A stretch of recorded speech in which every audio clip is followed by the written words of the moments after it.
Welcome to the Hell is Chrome podcast. I'm your host, Andrew Dyer. Thank you so much for joining us on our live stream. We are, of course, the longest running supporter podcast in San Diego, your number one source for mostly accurate fan media news. We're going to bring you the latest in our supporters union news, events with the club, events with the union, and the latest happenings of all of the supporter groups that currently exist and that may exist in the future of San Diego FC. So if you're new, welcome. Thank you so much for joining us. I hope you found us. We are in a new location. This is our second broadcast from our new secret YouTube. It's not supposed to be a secret, but looking at the numbers, apparently it is. Please tell your friends, like, subscribe, and find us on your preferred podcasting app so that you always get the latest episode once it drops. We do live stream every Tuesday at 8:15, and we do have a lot to talk about this week, so we're definitely going to get into that. We're coming off of the Chucky Mania event at the Shell. Some mixed, maybe some mixed reviews on that, but all in all, there's a lot of people in one place at one time yelling about this team. So, in that sense, good things, of course. Now we do have more events with the club coming up throughout the summer, really, as well as a lot of things happening with the union, including elections. We have our slate of candidates, so we'll get into that, and we will do a full and exhaustive debrief of Chucky Mania, of course. But in order to get through all that, I'm going to need some help. So here is our producer and co-host John Cross. John, did I miss anything? There's other stuff we're going to talk about, right?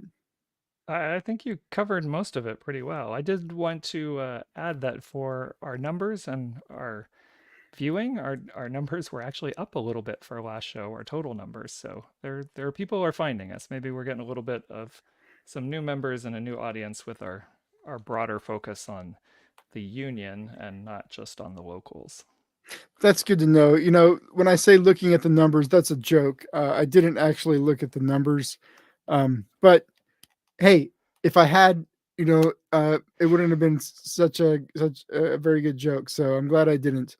But I am also glad that people found us. I really do want the show to be inclusive for all the supporter groups. Just like looking at what I know we just talked about not getting into the Chucky thing until after we get through the other business.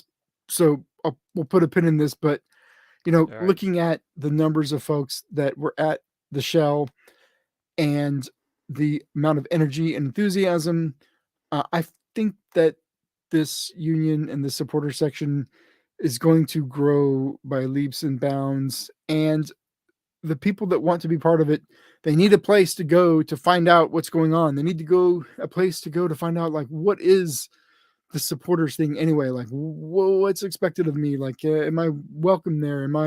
Uh am I doing it right? Right, as if there's a right way to do anything. So I'm encouraged that that we might be the place to get a lot of that information. But you know normally the first few minutes of the show I have a whole lot to complain about. But I think this week, John, you have some stuff to complain about. So I'm going to just put a button on my. I can complain at any time, anywhere, right? I'm going to just put a lid on that. I'm going to give you the floor because I really want to hear what you're upset about right now. I guess upset is all relative, right? So Oh as we man, know, you're there's lots of you're soccer turning going red. You're on. turning red. Your steam is coming out of your ears. People, if you're listening, you can't see it, but steam is literally. Okay, go ahead. Sorry. All right. Um, but amongst all the, we got the Euros going on and, we got Copa America coming up, but we also have domestic soccer that's going on. I know a big story lately for a lot of people is following um, Landed not on his what's been hair going is. on with, Oh, that's a different oh, yeah. story. I'm not going there. But with Sophia Smith and her I think what a lot of people would say silly red card that she got. And I don't know, are you familiar at all with what has transpired and what happened today?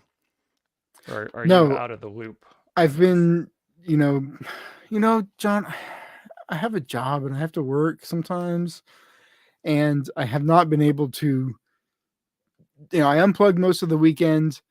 Um, I did watch the NBA finals last night, but I have not been, in the Discord. I mean, my back hurt so much after carrying that drum for so many hours on Thursday that I had to take not just a physical break, but a mental break from our world. So no, not, I'm not up to speed. So I'm very interested in what Got you're it. about to tell me. All right, so Sophia Smith plays for the Portland Thorns, for anybody who's not familiar. And she received a yellow card in a match, but then was subbed out and was on the bench. And late in the game, the ball gets kicked out, off the touchline and right by the bench. And she's there with her bib on, and she's sitting on the ground, and she kind of grabs the ball and rolls it back behind her under the bench for a little bit of extra time wasting.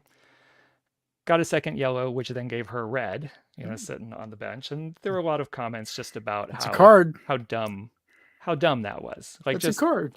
brain fart. Like that just a stupid thing to do and a stupid red to get. So Portland Thorns decided to appeal it. Now, I had already made these comments here in Discord earlier today when this other news. Well, the NWSL kind of came down on, gave their decision on this appeal. And part of the rules that all leagues have is there's some kind of consequence to teams who file a frivolous, um, that they're trying to get a card overthrown or something, and it's a frivolous claim. And the NWSL restrictions are quite harsh, so they did not uphold the Portland Thorns request to have the card rescinded, and also deemed it to be a frivolous attempt at getting it rescinded. Well, it So the was. Portland Thorns now have lost their performance bond. They have to forfeit it that they've given up for the year. They cannot appeal any other cards for the rest of the season and all of next season. And Sophia Smith's penalty gets doubled. Her fine gets doubled, and now it's a double What red card, so she's the? out 2 games. Okay, Yeah. there's something Now called this is proportionality. Okay, like what the? I mean, it's like you're not wrong, but you're kind of wrong, right? well, I probably have a different take than most people because to me this is all in the Portland Thorns. Either you understood the rules or you didn't. And if you understood the rules, how you thought you could have appealed this and won in any situation and have it not be looked at as frivolous because it was blatant time wasting. I don't think anybody would challenge that it was blatant time wasting and warrants a yellow card, and she was sitting on a yellow card. It was just a dumb move that someone did. Unnecessary late in the game. But to challenge it, knowing that those are the potential consequences you could face, I can't believe the team would have done that. Now, you could argue that those are excessive, but they're written in there like you know what they are ahead of time, and you do it. That's the chance you took. Like I cannot believe the organization either they didn't understand or know, or I I don't know what it was, but that was quite the compounding of errors there, and that just came out I think this afternoon. Um, That so it's is quite the harsh, and wild. I feel sorry for Sophia Smith because now she's kind of gets double punished, not only for her moment of stupidity in the match, but the club's choice to go and appeal. So now her suspension gets doubled and her fine gets doubled. So that's it's unfortunate for the player, but I can't believe the organization put themselves in that boat to risk losing your ability to appeal and your performance bond and everything else. I don't know. I was just dumbfounded that they even appealed it in the first place. It's Yeah, the most that's obvious kind of card. unbelievable. Yeah, that's. I mean, maybe they should look at that rule. I mean, if it's supposed to prevent frivolous challenges, clearly it didn't. So, you Well, know, it probably will in the future. yeah, you hate to be I'm made not an sure anybody else example is going to of. make that mistake. But I mean, why? Okay, yes, you're correct, right? The club should have known better, right? But why do they have such a strict?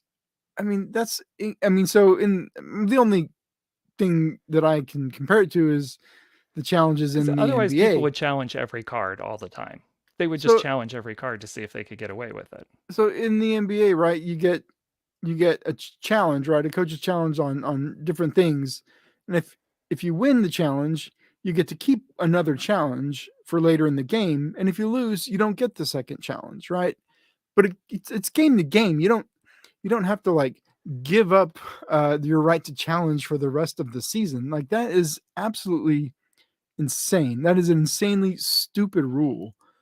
And yes, there should be consequences for frivolous challenges. Not that there shouldn't be, but for that to be the consequence is insane. It is absolutely insane that that's the consequence. 2 seasons without an appeal.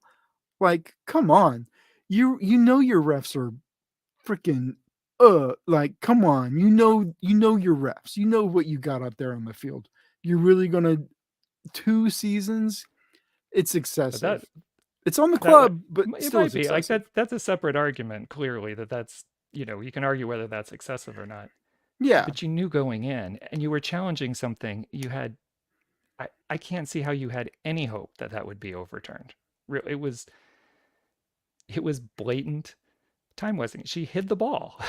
She put it can't somewhere do where it. someone couldn't Can't do find it. it. Now, Right, you go to a high school game, you'll see cards for that kind of crap. Go to right. go to 6-year-old pee wee freaking five-a-side soccer, and you'll see cards for that kind of stuff. Like this is not new. Yeah, everybody knows. Yeah, I don't know. Anyway, that was just something that I was just shocked that the Portland Thorns would have tried to appeal it in the first place. Wouldn't have just moved on. There was nothing to appeal in that appeal. But anyway, we can move on here. So Landon Donovan. We don't have to talk about this. I don't know. I didn't watch the broadcast. I've just seen things going around on Twitter. I like Landon. I've had the opportunity to speak with him one on one.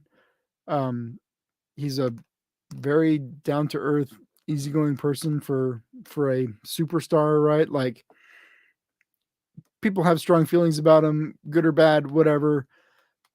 But he's like this guy is an actual person, like he is a real person and a person that you can talk to if you have the opportunity to do so.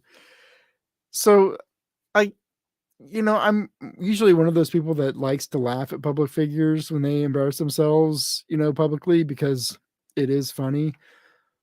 But like when you actually feel like you not really know somebody, but like you know them as a person and not just a public figure, Right. I feel really bad for him, with that unflattering image going around. I don't know what was going on there. Kind of doesn't matter, but it is funny. It is funny. And it's I sad. It's funny and it's I sad. yeah, I agree with you as someone who also has shared a beer with them in conversations that you look at people differently and then you get to know people as a person. And I think I think one of the best things that helped diffuse the whole situation was his interaction with Mike McGee, his conversation, and Mike McGee asked like, "Hey, do you mind if I post this?" And he's like, "Yeah, go for it." Like, it's like whatever, it is what it is. This is what was going on. But, and that's kind of who he is, instead of trying to, I don't know, come up with a cover story or something, like something or run or hide from it. He's just like, "Oh well, that's it." I don't know. I guess it didn't, probably for the same reasons you said, didn't register with me the same way because of knowing him on a personal level and being able to have some of those conversations and not and not just be a public figure that you really don't know the person, you just know the persona. Right. Right. So I know we didn't plan to talk about that, but I Right. wanted to bring it up because it was going around out there. Now we are going to talk about the club's big event this week. But before we get to it, I want to make sure we eat our vegetables, so to speak. There are some dates that people need to be aware of coming up. I know that I've been seeing it. It was on the news. The store opening in Mission Valley, that's coming. Yes. There's some other dates coming up. What do people need to know about? So let's do them in order because depending on when someone might be listening to the podcast, especially if they are not listening to it with us live here on Tuesday evening, on Thursday is going to be the Argentina match of the Copa America. Um, Thursday at 5 p.m. So at the local in PB is a watch party event. And again, like we mentioned last week, any of these watch party events for this summer of soccer, there's a link on the SDFC website. They have a summer of soccer page, and there's a link to RSVP, especially if you want to get some kind of table, because they are likely to be very crowded, all of these events. So they're going to be at the local at 5 o'clock in PB on Thursday for the opening match of Copa America. So that's Canada Argentina. So again, use the link on the website if you want. Then on Saturday, it's kind of a double header. They're going to have the 18 Threads kind of grand reopening of the store. They've expanded. They've gone from, if anybody's been to the store, rather than give people square footage, if you saw the size of the store before, it's nearly triple the size is what it's going to be. Hey, Um, somebody needs to keep that mall afloat. I mean, I don't know if you've been to the mall lately. they might if they keep expanding like that. So they're nearly tripling the size of the store. They have this new immersive experience. They have some kind of first of its kind soccer simulator, Would you call it an gamers activation? lounge. Is this a What's brand that? activation, or is this? I'm sorry, I thought we were just throwing buzzwords out there. Immersion, brand activations. Two words that I still don't know that they mean anything at Anything? all. Immersion. I'm told that when I put headphones on and play Alan Wake 2, I am in an immersive experience. Am I? Am I? I don't know. If I go to the gift shop, the team gift shop, am I really in an immersive experience? I don't know. I don't know. I haven't been there. I don't know. I know. It's supposed to be first of its kind soccer simulator is the first thing. So I'm curious to see what that is. They're gonna have a gamers lounge, a special fan focused customization station, and beyond all of that and all the stuff that anybody from the public gets to see around there, if you are a supporter, I would pay attention to your local SG internal communications because there are probably some special access things that if you're interested in going Discounts on on the Saturday, that you $48 can. t-shirts? I'll say check your internal Okay. internal communications for what those perks might be. We'll leave it at that. That are available to the supporters and not to the general public. So we'll not share the actual things here, but check your internal comms through your individual SG, and you should get some of that information. And if you don't have it, check with your leaders because they should have access to it through the La Raza Discord. So check that and see, or have them check so that you can take advantage of those things if you are a member of one of the 7 supporter groups. So are you going to head out there at all? No. No. No. I'm not even going to pretend. Yeah. I did go to that mall a week and a half ago to purchase some euros. There is a foreign money exchanger right kind of kitty corner from the store. So I did see the facade on the outside, but you know, there's there's certain kinds of like San Diego people, right? There's the kind of San Diego people that like do things like go to Mission Valley, go to PB, go to the beach. Like That's not me. That's not you. I don't do any of those things. Okay. So, not because I don't enjoy the team or want to buy merch. I'm sure I will go to the store at some point when I happen to be at that mall for one reason or another. But am I going to drive to and park in Mission Valley? No, no, not if I can avoid it. Yeah, at least like Well, with the let's Loyal, there was a Shake Shack like right across. Like, kind of gave you another reason to go. It kind of gave you a little something something.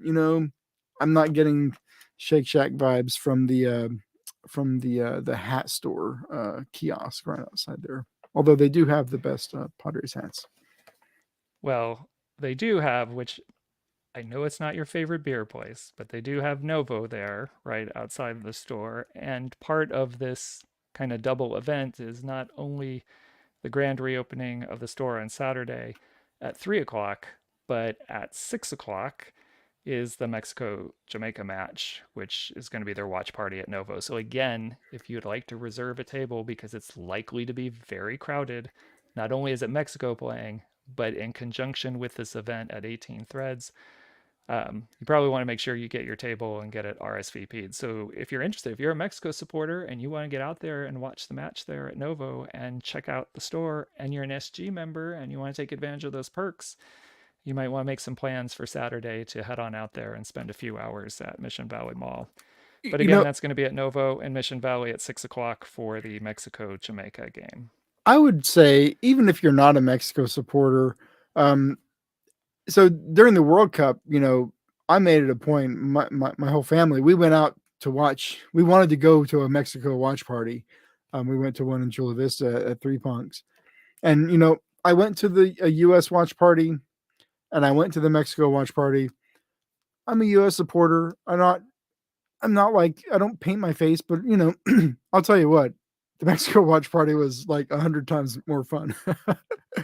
It is a lot of fun, and I think that is a great excuse if you're like me or avoid going to Mission Valley.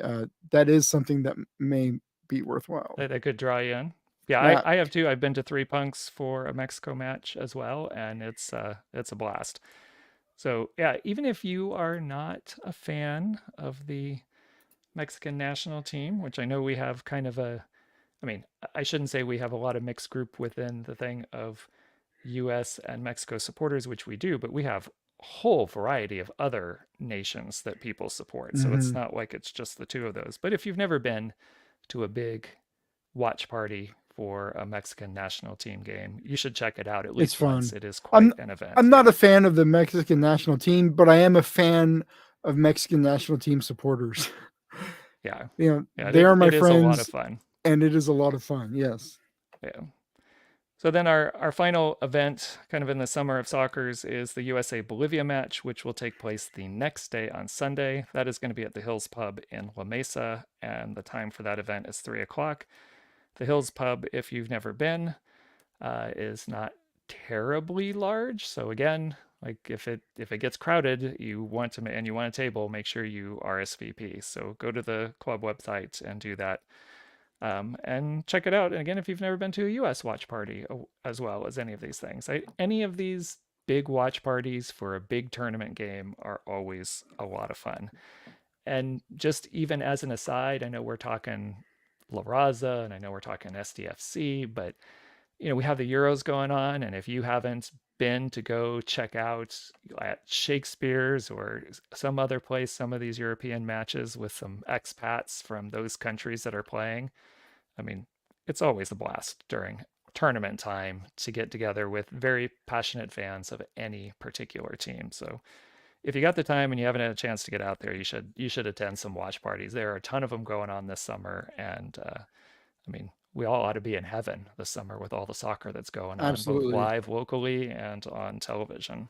That's one thing about this sport. Like, as somebody who got into it, in the last decade or so, not growing up with it, you know, the community you find in these fandoms, it's not like other sports, right? Like, people are very welcoming, and They will tell you about their team. They will tell you about the history. They will buy you a beer. Like it is a very, very Yes. community experience going to one of these watch parties and watching these matches. No matter who you root for, if you're a neutral party, like I can't speak highly enough about like the greater like football community. Right. It's so much fun. All right. I think that's all the events, unless you have something else. And if you're ready, we could talk about elections.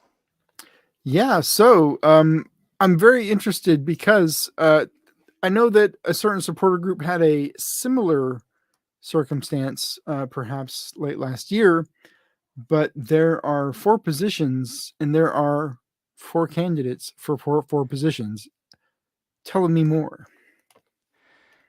There are, but they're not necessarily for each four individual positions. So, depending how the vote goes, it could be all four positions get filled, or maybe three positions get filled, and somebody gets left out just the way they are. But let me go through what they are, because an individual could put their name down for more than one position if they so chose.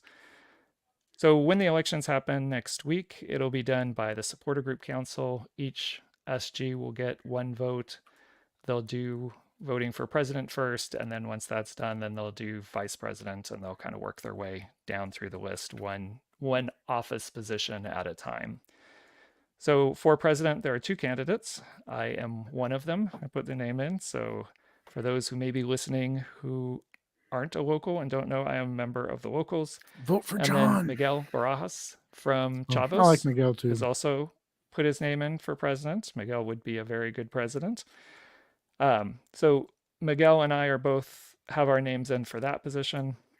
For vice president, Miguel also put his name in as vice president, and Sean Duffy from the locals put his name in as vice president. So we have two people also for that position. And then for secretary, Sean Duffy put his name in for that second position. So he's again from the locals. And then he's the only candidate that submitted his name for the secretary position. And we had only one candidate for the treasurer position, and that was Sean Stone from Riptides. So four candidates, four positions. Depends how the vote plays out on how those positions actually fill. Well, good luck, and I think it.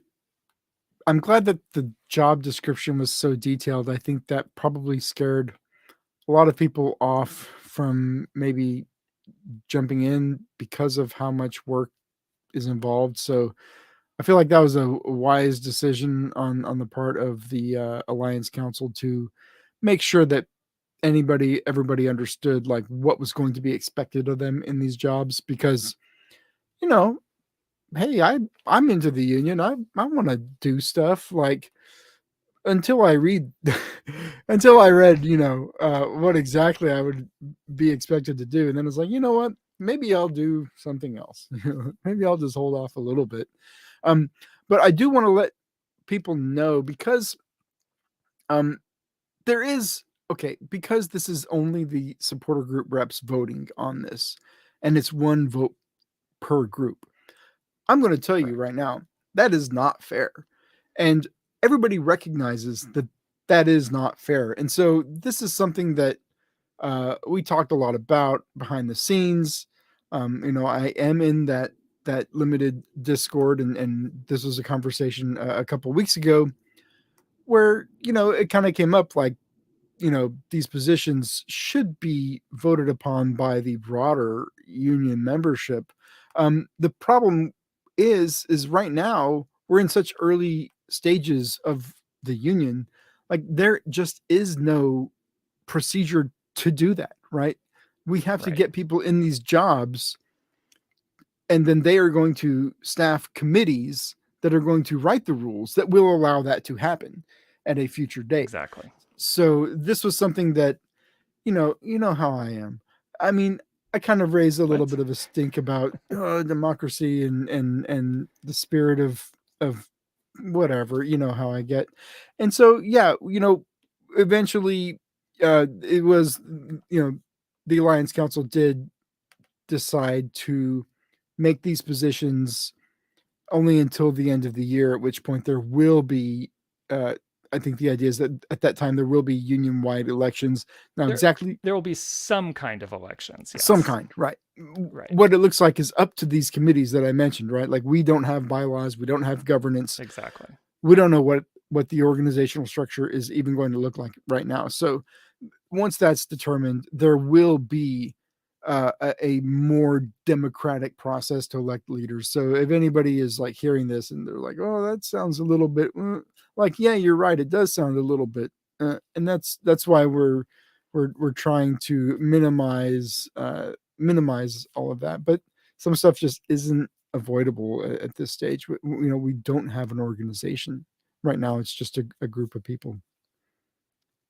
Kind of like trying to build the airplane while you're flying in the air. I mean, we're doing things, we're acting like a large supporters union, and we haven't fully finished all the pieces yet. And so we're doing that in conjunction with trying to build the culture and the atmosphere that we're doing. So this is the first step. And once the officers, however it shapes out, are established next Monday, um, committees should be starting immediately. I would think within days there should start being some calls out to people for particular committees. There's already been, I don't remember the exact number, 10 to 12, somewhere in there, committees identified, just that we kind of need to get started. Some are temporary, like you said, a governance and a bylaw committee, things we need to get established so we have that in place as we move forward. Others more permanent, starting to look at, match day and tifos and our drum line and communications and memberships, right? So all those things, we're going to need Yeah, a slew of people from yeah. all the I SGs want to to do it, jump man. in I've been and saying I help. want to. I want to. I want to. Not only do I want to do it, I want to chair a committee. I want to chair the governance committee. I want to help write the rules. And am I putting my finger on the scale because I have this podcast? Yes, I am. Which I think John should do too as a candidate. But you know, there's a reason why we're doing this every week. We do this show. It's because we care about this community. We care about supporters. We care about the supporter section being what we know and what we picture in our minds, being what it can be at its full potential. So, um, anyway, that's all I'm gonna say about that part of it. But you know, as a alliance and as a union, La Raza de San Diego, our first big public showing as a union was last week, Last and Thursday. Yeah. this was at the Rady Shell. If you follow the club on social media, I probably don't need to tell you they've posted a lot of videos of the event. Um, I I think the way we talk about this has got to be done in certain sections. We've kind of got to compartmentalize things because Right. there I are agree. different aspects to the event, which I think was a successful event. If you're the club, if you're SDFC, and you are looking at the event at the Shell, you are telling yourself, this was phenomenal. This was a success. And it was for you. Now, for supporters, it's a mixed bag, right? Because we not only are we is the club learning as they go, we're also learning as we go. How do we function in the MLS landscape, right? This is new for all of us, pretty much. And I will say that things did not get off to the best of starts because word got out, filtering through the supporter groups before the event, that people from the club did not want banners that said La Raza de San Diego in the event. Um, Now, why? I don't know. Distracting from the point of the event, which was to introduce Chucky, I don't know. But the name of this union is La Raza de San Diego. Like, that isn't going to change. Now, the way that supporters groups work in football is we do not work for the club. This is kind of another one of those compartmental things that I think, our show can really help people with. Is there's an educational element, I think, that people need to learn what supporter groups are and what supporter culture is, and how it's different from just being a fan, or being a fan club, because supporter groups have a very, very robust independent history. Supporter groups come from the working class. You know, there's a revolutionary element to supporter groups. There's a political element to supporter groups.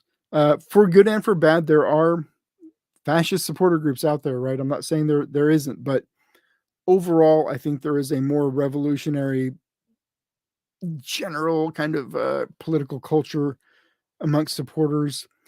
And we do not work for the club. We do not take orders from the club. The club does not tell us when to sing. The club does not tell us what to sing. The club does not tell us to dance, how to dance. We are not, we do not do their bidding. What we do is for the players. What we do is for ourselves. What we do is express our love and our culture and our passion the way that we choose to do that. So I think that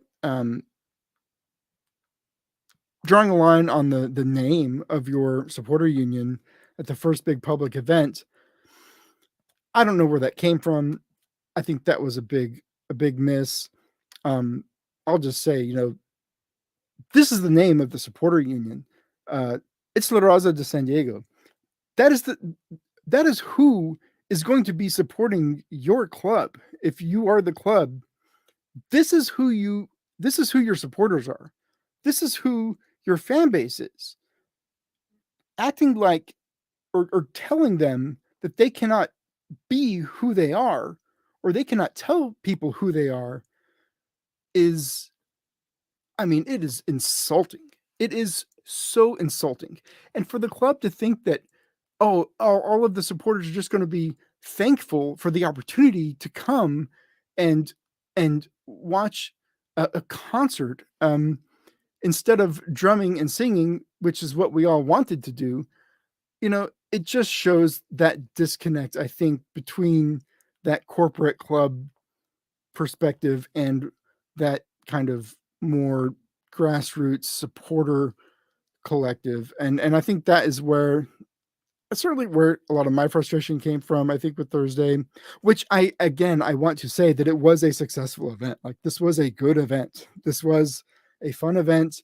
And I came out of there feeling really great. My back was very sore, but it was a good event and it was a lot of fun. And it was great to get together with all the supporters. But that being said, I really don't want to fight the club on every little thing before we're even getting going. But this thing with the name of the union, I mean, you are not in charge of the supporter groups. SDFC, you're not. We are independent, and you need to learn that, because it's going to be a very painful lesson if you continue to treat supporter groups this way. All right, so I'm going to jump in and not push back at all because I agree with you completely, the sentiment and everything. But I think, and again, I am privy more than most. I mean, I'm not the only one, but to conversations and some of the things happening behind the scenes. And there's certainly, I would say, the view you shared, Andrew, is shared by quite a few people that were upset with some things that, at least the way they were communicated or appeared to be communicated on Thursday, um, that rubbed people the wrong way. Certainly, I don't think there's any um, there's any way of whitewashing that at all. There have been conversations between the SG Council members and the club, and there is going to be a meeting to kind of so that we can debrief the event, talk about what went well, what didn't go well, and talk about a variety of things. I think I think one of the struggles that I'll talk about us, right, as a supporter group. I think one of the struggles we are finding until we actually get our leadership elected, because we don't have a point person for comms. So there is no single direct line of communication. This is where I talked about before. We're kind of building the plane as we're flying Well, and, there and is the doing Hell is these Chrome things. podcast, John. There is the Hell is Chrome podcast, of course. The independent Um, Hell is Chrome right. podcast. And I would think people generally share that, but I think some of the I think there's been some I think there's been some things that have happened along the way that are easily fixable, right? And we certainly from our standpoint don't want to see certain things continue. Like here's a perfect example. I'm sure the person whoever was emceeing the event was was trying to do, they're used to filling time and filling space and the constant calls to do the Chucky Lozano chant, Oh, with Jesus the whole Christ. crowd kind of over us, which of course rubs the supporters the wrong way. But I think that again is it's a breakdown in communication and us not understanding that there would be such a long concert, you know, starting before Chucky came out, and the rush of fans into the supporter section once the concert started, which caused one of our members to faint, Before it right? started, And it was before it started. It was in the middle of the march down. We're as the supporters march is going into the section, everybody fills in. Me and a few other drummers were supposed to be in the front. I ended up way in the back and having to like fight my way through a concert crowd to get to the front. Now, I'm right. a 44-year-old man. Listen, I I've been to shows, I've been to concerts, I've been to festivals. I know the game, and I no longer go to them because I don't want to do that anymore. I do not want to fight crowds. I do not want to be in a mosh pit. I do not want to elbow my way up to a barrier to see my favorite performing artist. I don't do that stuff anymore. I'm too old. Plus, I've got a harness on and a snare drum, a big, heavy marching snare drum uh, that I was told to bring because we were going to be drumming and chanting. So, fighting my way through a concert crowd to get to where I was supposed to be with that drum, uh, it was difficult. Luckily, I'm old, but I'm not that old. It wasn't a my back was sore afterwards, but like I was physically able to do it. But uh, you know, yeah, the expectation was that there was going to be space for the supporter groups, specifically the core group of drummers and the people who met on Wednesday to rehearse our chants. That there was going to be space for us in a certain location in front of the stage to perform those chants and those songs. And yeah, once everybody has a plan, but once things got rolling, that all went out the window. Yeah, and I mean, there are some things we will certainly, as members of the supporter group council, will have conversations with the club, and again, we'll work through these things. This is not like anything that's the end of the world, um, but certainly some concerns.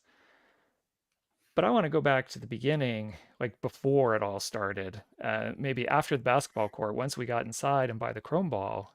I mean, I was not always in the middle of the chants, and you were drumming, so you're kind of in the middle of everything as it's going on. But I got the chance to move around because I was trying to help coordinate a couple other things.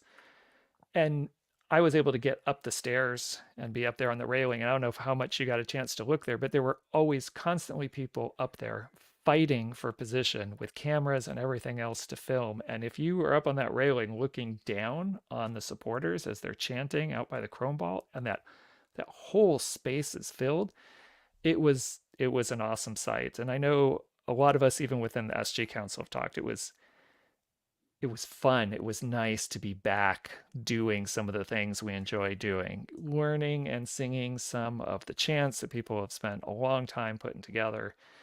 um, it was a lot of fun getting ready to do that. And I think that was a big turning point for a lot of people. It's like, okay, this is now we're ready. We're ready to start attending events and start Yeah, yeah, match day planning and really start pushing for growth in the section and getting members. And I think this is, I mean, one, it's the signing of the player because now the team's starting to feel a little more real. Like we have had 3 players for a while. We finally get a big designated player. There's all kinds of rumors still surrounding players in the team, but until someone's actually signed and they're there and they're part of the team, but we're starting to build, you know, the higher levels of the coaching and operational, the team part of the staff. As those all start coming together over the summer, every little piece is going to make it feel more real and be closer to that experience of being in the game. But this was the first time where it really, really strongly felt like all the stuff we've enjoyed doing for years, and we've just been on this long hiatus, and we're finally like clawing our way back into having fun again, having fun with our community and sharing our culture and our passion for the city and singing the songs. And it was just awesome. I just, it really, you know, got me excited about looking forward to all the events that are coming up that we get to participate and share our love with the game with people. yeah, yeah. I agree there. I'm glad we're pivoting a little to the more positive aspects of the day because, like I've been saying, it was a success overall, and kind of the first time, I haven't been able to make drum circles, and I did make the rehearsal on the Wednesday beforehand, but this was really my first time to really play with a lot of new players, a lot of new drummers, right? Like it's not just me and the Chavos anymore. It is also the the Dago Boys banda, right? And it it's like putting on a worn glove. It was just so great, and like the thing about music and like drumming, is you know it's not rocket science, right? It's the same no matter what language you're singing in. The mathematics of percussion and music, is the same across everything. And so to get back into that groove and to play with a group of drummers again, with all of that energy and all of that singing and all of the enthusiasm and all of the people, like maybe it's their first time seeing something like that and they're like, what is this, what is that? you know I want to be part of that, maybe, like uh that is like that was what I really got out of it, and what was the thing that kind of carried me through everything else. Was like, this is our chance to really first chance to really show the other people that are going to be in the stadium, presumably, what we're going to be bringing to the stadium. And Right. maybe it's a wake up call for us as supporters to understand, like, just how many people are going to be involved in this thing. I think especially for us, coming from supporting San Diego Loyal, where an event with the team was basically the supporter groups, and then a few kind of hardcore season ticket holders maybe showing up as well. Um, that's not what this is. The club is not only catering to us, and in fact, it's kind of the opposite. They can't Right. just really cater to us. They have to have a much more broad public appeal, and really try to cater to a much wider, more general type of fan. And I think that was good for us to see and experience and understand how those dynamics differ from lower division soccer to Sure. MLS.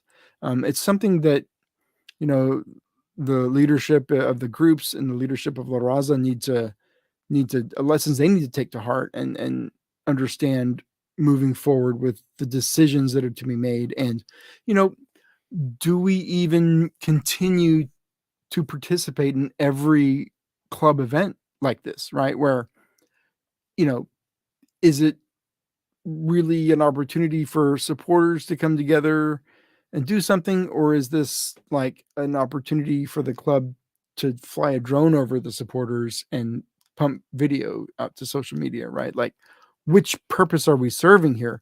There's give and take for sure, right? Like, we understand inherently that we are going to be used to market the club, which is fine. And like, please do that, right? Like, let people know what this stadium atmosphere is going to be like and let them know why it's going to be that way. And it's because of La Raza de San Diego.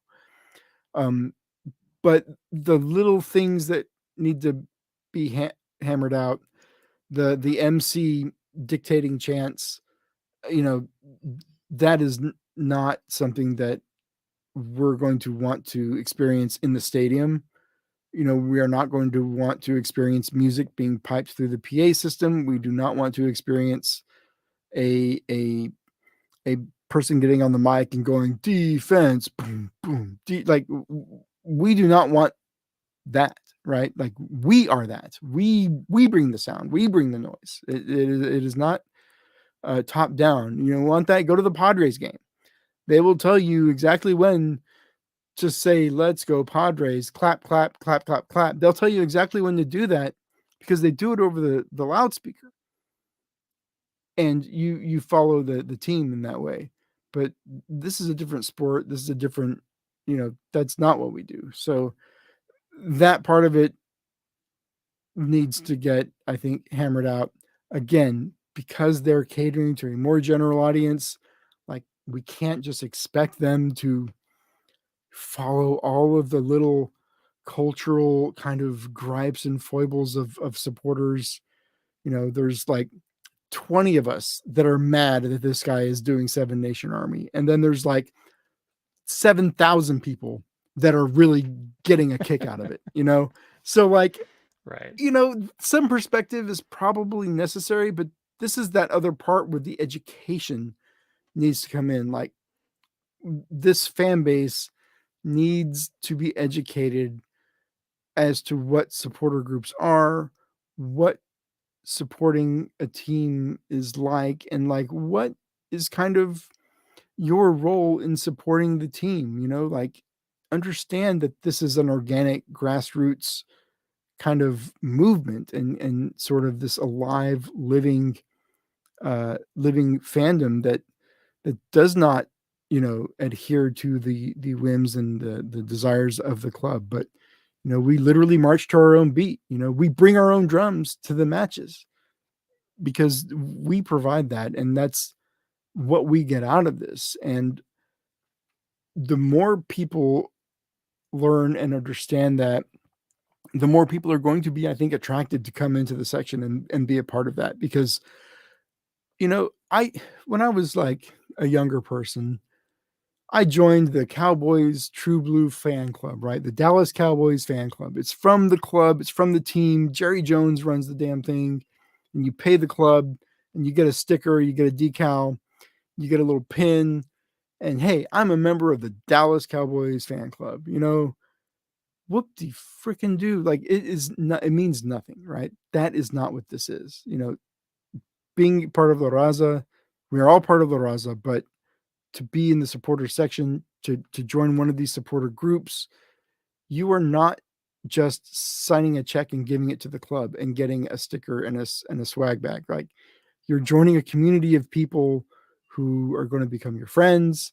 They're going to be at your weddings. They're going to be, you know, in parts of your life. They're going to be next to you at O'Brien's watching a game. They're going to be next to you at Three Punks watching a game. This is not the same thing. It is something much deeper, something much better, much more authentic. And that authenticity is so important to the experience that we have to fight for it every time it's threatened, even when it's 20 people against 7,000 and an MC doing Seven Nation Army. Like you have to have the fight, right? Like even it's kind of silly and it's obviously unrealistic to expect them to cater to this small tyrannical supporter group, right? But you still have to have the fight. Like it's part of it's part of what we're here to do, and we have to act like that's what we're here to do, right? Right. And I want to maybe add a little explanation because I agree with you completely. Like you have to have the fight, but I don't want people also who may be newish to this is like we are constantly fighting and battling with the club. I mean, the idea is you are working with the club, but there are times since we are independent that you stand your ground for the things you believe in, right? And the things that you think are important and important to this community, the soccer community, the San Diego community. Um, and when Andrew talks about like you don't pay to the club, like you don't at all. We don't work for the club.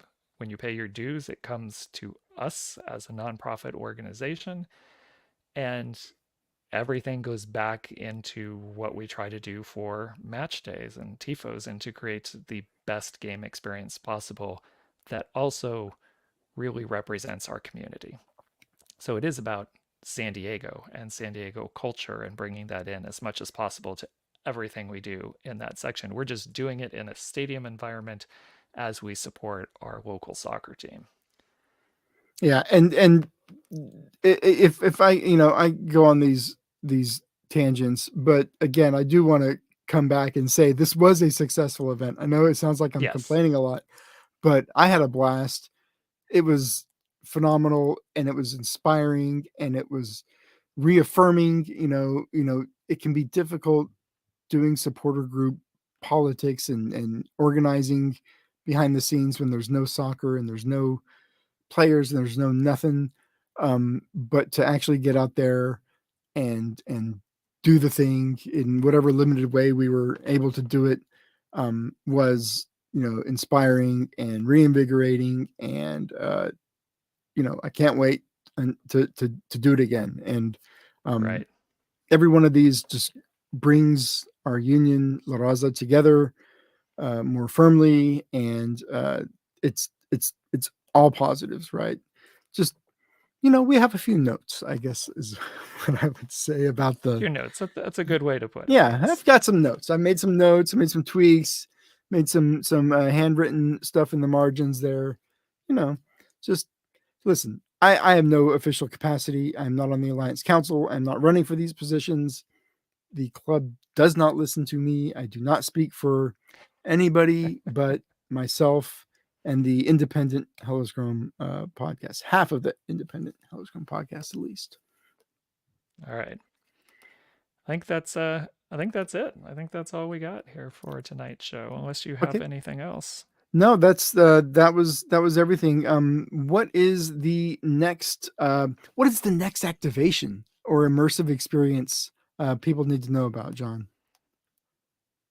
Well, you got the thing on Thursday, right? Is that what we're going to recap Mm-hmm. quickly? So you got the Yep. opening Copa America match on Thursday, and now I forget where it is because I'm going to be busy Is on that Thursday, is that so the I one at can't at, attend at that. Novo in Mission Valley? Is that the one we're talking No, about? Or that's that's on the Saturday. Argentina Canada match at the local in PB at 5 o'clock. Oh, And then okay. on Saturday is the 18th Threads Grand reopening at 3 o'clock at the Mission Valley Mall, followed by the Mexico versus Jamaica match at Novo, which is right next door, basically to 18th Threads.